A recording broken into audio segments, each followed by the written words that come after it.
우리가 삶을 살다 보면 사실 여러 가지 일들을 겪지요. 기뻐 참 웃음을 크게 웃는 일도 생기고 또 어렵고 힘들어서 한숨이 나오는 일, 때로는 주변에 아무도 없을 때 눈에 눈물이 고이는 그렇게 어렵고 힘든 일들을 우리가 겪습니다. 그런데 우리가 겪는 그런 일들은 우리에게 영향을 끼칩니다. 그 일들로부터 우리가 영향을 받게 되는 것이죠. 근데 힘들고 어려운 일 때문에 부정적인 영향을 받게 되면 그 부정적인 영향으로 인해서 우리들의 삶의 방향성이 흔들리게 된다라고 하는 거예요. 힘들고 어려운 일들이 있지요. 그런 일들로 인해서 영향이 우리가 받게 될 때 거기에 대해서 잘못 대처하게 되면 우리들의 삶의 방향이 잘못된 방향으로 갈 수 있게 된다라고 하는 거예요. 그렇게 방향성을 한번 잃게 되면은요, 이상하게도 아주 작은 일에도 크게 흔들리면서 방황하는 인생이 된다라고 하는 거예요. 방향성이 흔들리지만 그래도 그 방향으로 쭉 걸어가다가 거기에 잘못 영향을 받은 것에 대처하기 시작하면은 오히려 크게 흔들리면서 정말 어느 쪽으로 가야 될지 모든 것을 잃어버리고 혼돈 속에 빠지게 되는 그런 방황하는 인생이 된다라고 하는 것입니다. 방향성을 잃고 흔들리면서 방황하게 된다. 저는 이것을 신앙의 정책이라 이렇게 부르고 싶습니다. 방향성을 잃고 방황하게 되면 우리들의 신앙에 있어서도 정체기가 잘못하면 찾아올 수 있다고 하는 거죠. 여러분, 신앙의 정체기에 빠지게 되면은요, 그냥 머물러 있는 게 아니에요. 사실은 퇴보하는 거죠. 그러기에 이런 신앙의 정체기에 빠지게 되는 방향성을 잃어버리는 것과 거기에 따른 방황하게 되는 것들을 우리가 겪지 않는 게 참 중요하다고 하는 거예요. 그런데 이 방향성, 방황, 그것에 따른 정체기, 이런 것들을 극복해 나아가는 데에는 사실은 어떤 만남을 갖게 되느냐라고 하는 게 참 중요합니다. 다윗이 지금 이런 상황에 빠져 들어가고 있는 상황이거든요. 도망 다니고 나 하나님으로부터 기름 부음 받은 이스라엘의 왕이라고 세움을 받았는데 또 다른 왕이 있어요. 그 또 다른 왕은 다윗을 죽이지 못해서 안달입니다. 피하고 도망 다니고 숨고. 그러다가 나발이라고 하는 사람이 사는 곳에서 그 양이 안전할 수 있도록 도와주면서 양털 깎을 때 뭔가 좀 얻을 것이 있을까 기대하면서 자기의 사람들을 보내죠. 그런데 그 사람들로부터 그 사람들이 돌아왔을 때 그 손에는 아무것도 없었고 그들의 입에서 나오는 것은 다윗의 방향성을 더 크게 흔들고 아주 그냥 다윗이 하나님 앞에서 방황하게 만드는 그런 일이 벌어지게 된다라고 하는 것이죠. 다윗이 지금 그런 상황에 빠져 있게 된다라고 하는 겁니다. 나발의 다윗의 삶 전체를 흔들어 버리는 말 한마디로 말미암아 다윗의 방향은 불분명해지고 혼돈 속에 빠졌다라고 하는 거죠. 정체기에 빠지게 된다라고 하는 겁니다. 그런데 여러분들, 이런 다윗이 방향성을 잃고 방황하게 되면서 정체기에 막 진입해 들어갈 때 오늘 말씀 속에서 우리가 꼭 붙잡아야 될 것이 있습니다. 핵심이 있습니다. 그것은 뭐냐? 이런 방향성을 잃고 방황하고 있을 때 누구를 만나냐라고 하는 게 정말 중요하다라고 하는 거예요. 누구를 만나느냐. 그 누구를 만나느냐에 따라서 방향성을 회복하게 되고 더 이상 방황하지 않게 되고 그 신앙의 정체기를 끝내고 거기에서부터 다시 치고 올라가는 그런 놀라운 성장의 은혜 또한 하나님께서 이끌어주신 은혜를 경험하게 된다라고 하는 것입니다. 자, 그럼 다윗이 누구를 만나게 되는가 우리 한번 살펴보십시다. 23절, 24절입니다. 찾으셨습니까? 23절, 24절 같이 읽습니다. 시작. 아비가일이 다윗을 보고 급히 나귀에서 내려 다윗 앞에 엎드려 그의 얼굴을 땅에 대니라. 그가 다윗의 발에 엎드려 이르되 내 주여 원하건대 이 죄악을 나 곧 내게로 돌리시고 여종에게 주의 귀에 말하게 하소서. 이 여종의 말을 들으소서. 아멘. 다윗에게 줄 음식을 가득 나귀에 싣고 아비가일이 급하게 대강 방향을 정합니다. 다윗이 어디에 정확하게 있는지 알지 못하니 다윗이 어디로 올 것 같다. 나발이 있는 곳으로 오겠죠. 그럼 집에서 음식을 챙겨가지고 가는 길 분명히 다윗을 만날 수 있겠다라는 생각을 하고 급히 달려나가기 시작합니다. 길을 가다가 다윗을 만나게 되지요. 아비가일이 다윗을 보고 하는 행동 우리가 한번 잘 보아야 합니다. 자, 23절 24절에 보면 다윗을 보고 아비가일이 급하게 하는 행동들이 나오는 것을 보게 됩니다. 자, 제가 찝어드리는 단어들을 잘 보세요. 23절에서는 보고 급히 내려. 나귀에서 다윗을 보자마자 아비가일이 그냥 급하게 보는 순간 다윗이구나라는 걸 아는 순간 나귀에서 뛰어내리는 것입니다. 그래서 보고 급히 내려. 그 다음에 한 행동이 무엇입니까? 아비가일이 엎드립니다. 다윗이 저 멀리 있음에도 불구하고 나귀에서 내려서 다윗 앞에 엎드립니다.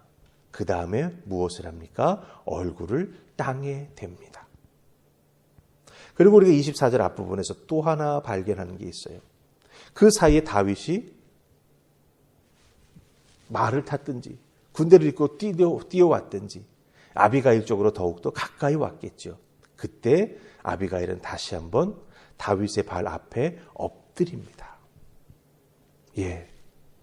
아비가일이 이렇게 행했습니다. 보고 급히 내렸고 엎드리고 머리를 땅에 대었고 또다시 다윗 앞으로 가까이 나아가 머리를 조아리며 엎드렸다라고 하는 것입니다. 다윗을 보자마자 아비가일이 연속적으로 행하는 행동이 23절, 24절에 쫙 나와 있어요. 이것이 일순간에 쫙 이루어진 것입니다. 다윗이 멀리서 오는 것을 보고 머리를 굴린 게 아니에요. 이렇게 할까 저렇게 할까 생각한 게 아닙니다. 일초의 망설임도 없이 급히 내렸습니다. 엎드렸습니다. 머리를 땅에 댔습니다. 더 가까이 달려나가 다시 한번 엎드렸습니다. 이것이 무엇을 의미합니까? 이미 마음에 준비를 하고 왔다라고 하는 거죠. 내가 다윗을 만나면 이 급박한 상황 어떻게 풀어나가야 할까? 지혜를 구하면서 마음의 준비를 하면서 그 길을 떠나 여기까지 왔다라고 하는 거죠. 그래서 다윗을 보는 순간 주저함 없이 더 시간 끌지 아니하고 나귀에서 급히 내려 아주 서둘러 내려서 엎드려 절하고 다윗 앞으로 한 걸음 더 달려나가 다시 한번 엎드리는 것을 보게 된다라고 하는 거예요. 땅에 머리를 숙여가면서 깊이 절을 합니다. 무조건 예를 갖추는 거죠. 이런 행동, 이런 연속되는 행동들은요, 다윗으로 하여금 큰 느낌을 갖게 합니다. 상대방이 그냥 한 번 절하는 것도 아니고, 가까이 만날 때까지 기다린 것도 아니고, 멀리서 나를 보는 순간 나귀에서 내려 엎드려 그러더니 머리를 땅에 대고 절을 한 다음에 또 일어나서 나에게 달려와가지고 또 엎드려. 이런 일련의 아비가일의 행동을 쭉 다윗이 보게 되죠. 이 여인이 나를 지극히 높이는 행동을 하는구나. 그러면서 자기는 정말 아주 땅바닥처럼 낮아지는 행동을 하는구나. 다윗을 그 행동을 보게 되는 것이죠. 분노로 가득 찼던 마음속에 변화가 생기기 시작한다라고 하는 거예요. 그 행동을 통해서. 그리고 이렇게 다윗 앞에 엎드려 가까이 나아간 아비가일이 24절에서 다윗을 뭐라고 부릅니까? 주라고 부릅니다. 그리고 자기 자신은 여종이라고 부르고 있는 것을 보게 됩니다. 여러분, 나발은 다윗을 도망친 노예 취급했습니다. 다윗의 자존심에 아주 큰 상처를 낸 말이지요. 그런 도망친 노예에게 내가 뭘 먹을 걸 주느냐. 일 없다고 말하지 않았습니까? 그런 소리를 다윗은 자기가 보냈던 소년들을 통해서 다 들었죠. 듣는 순간 분노했습니다. 왜? 자기가 그럼에도 불구하고 명분을 지키면서 삶을 지키면서 신앙을 지키면서 여기까지 왔는데 나로 하여금 이런 취급받게 해. 그래서 다윗이 분노했을 때 아비가일은 그 다윗의 분노를 누그러뜨리는 다윗을 부르는 명칭을 정확하게 정했습니다. 주. 자존심에 상처받은 다윗을 세워주고 대화의 물꼬를 트려는 지혜로운 행동과 말을 이 아비가일이 하고 있다라고 하는 것입니다. 그리고 그 이후 25절부터 쭉 나오는 아비가일의 말들을 잘 보시면 간절한 마음 가지고 다윗을 위로하고 다윗이 하나님 앞에 어떤 존재인지를 확인시켜주면서 말을 쭉 이어내려가는 걸 보게 됩니다. 그 말을 다 들으면서 다윗의 마음이 진정이 되죠.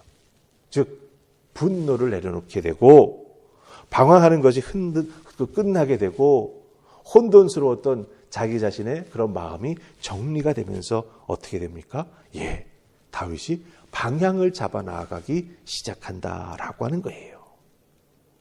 이 아비가일의 행동과 말, 그리고 그 뒤에 계속되는 아비가일의 간절한 말들과 간청하는 것들이 다윗의 마음을 진정시키고 바른 방향으로 돌아오게 만들어준다라고 하는 것이죠. 보십시다. 만약 다윗이 그 길을 걸어가다가 나발에게 별로 좋은 감정 가지고 있지 않는 또 다른 누군가를 만났다라고 한다면 어떻게 되겠습니까? 야, 다윗 잘한다! 그죠? 가서 단칼에 나발을 해치워라. 이런 말을 들었다면 다윗은 더 분노하게 됐고 정말 칼을 뽑아들고 단숨에 달려갔을 거예요. 그러나 아비가일을 만남으로 말미암아 그렇죠. 흔들렸던 방향성이 제대로 된 방향을 잡게 되고 혼돈스러웠던 그 상황을 정리하게 되면서 자기가 누구인가라고 하는 것을 다시 한번 확인하게 되었다라고 하는 겁니다. 자, 보십시다. 이렇게 누구를 어느 순간에 만나느냐라고 하는 게 참 중요합니다. 여러분의 인생에 있어서도 누구를 만나느냐라고 하는 게 중요하고 또 누군가가 어려울 때 내가 그를 만난다라고 하는 것도 참 중요하다라고 하는 것 꼭 기억하시고 여러분의 삶 속에서 어렵고 힘들 때 특별히 방향성이 흔들릴 때 그렇죠? 꼭 하나님 앞에 기도하면서 귀한 만남 주시옵소서 간구하는 여러분들 되시기를 주님의 이름으로 축복합니다. 자, 이 여인을 만난 다음 그 말을 다 듣고 다윗이 어떤 반응을 할까요? 우리 32절 말씀 보십시다. 같이 읽습니다. 자, 시작. 다윗이 아비가일에게 이르되 오늘 너를 보내어 나를 영접하게 하신 이스라엘의 하나님 여호와를 찬송할지로다. 아멘. 다윗이 하나님을 찬송합니다. 찬송하는 이유가 무엇입니까? 아비가일을 하나님이 만나게 해주셨다라고 하는 것. 그것에 감사하며 찬송합니다. 여러분, 이 32절에 나오는 아비가일을 만나는 것에 대한 다윗의 고백은 바로 하나님의 섭리 때문에 이루어지게 된 것이지요. 하나님의 섭리가 있었기에 아비가일을 만났고 아비가일이 하는 행동과 말을 다 듣고 다윗의 입속에서 하나님을 찬양하는 말이 쭉 나옵니다. 바로 이것이 하나님의 섭리를 통해서 이루어지게 되었다라고 하는 것이죠.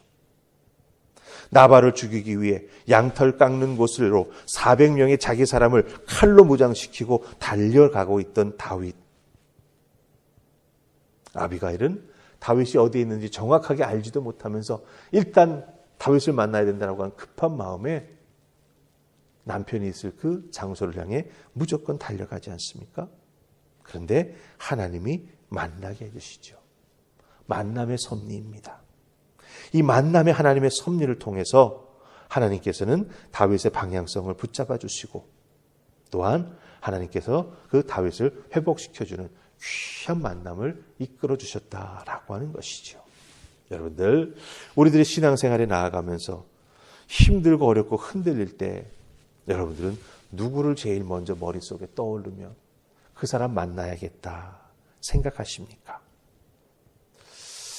그저 흔들리는 감정, 상한 상처, 그것 때문에 아픔이 너무나 커서 그냥 아무나 막 찾아 돌아다니는 건 아닌지 모르겠습니다. 방향이 흔들리고 방황하게 되면서 정체기에 빠질 때 여러분 먼저 하나님께 기도하면서 흔들리는 나를 잡아달라 간구하는 여러분 되시기를 바랍니다. 그럴 때 하나님이 그 기도를 들으시고 섭리하신 하나님께서 분명 귀한 만남을 여러분들에게 허락해 주시고 회복의 은혜를 베풀어 주신다라고 하는 것이죠. 이런 회복의 은혜가 우리를 다시 살립니다. 하나님 앞에 빨리 돌아오게 이끌어 주는 것이죠. 그러기에 방향을 잃고 힘들 때마다 하나님 귀한 만남의 섭리를 제게 허락해 주시옵소서. 하나님이 직접 위로해 주실 수도 있고 여러분을 만나셔서 또 누군가를 만나게 해주셔서 위로받게도 해주신다라고 하는 것 꼭 기억하시고 아비가일을 만날 수 있는 만남, 그 만남을 내게 꼭 더하여 주시옵소서. 기도하면서 이기고 승리하는 여러분들 되시기를 주님의 이름으로 축복합니다. 아멘.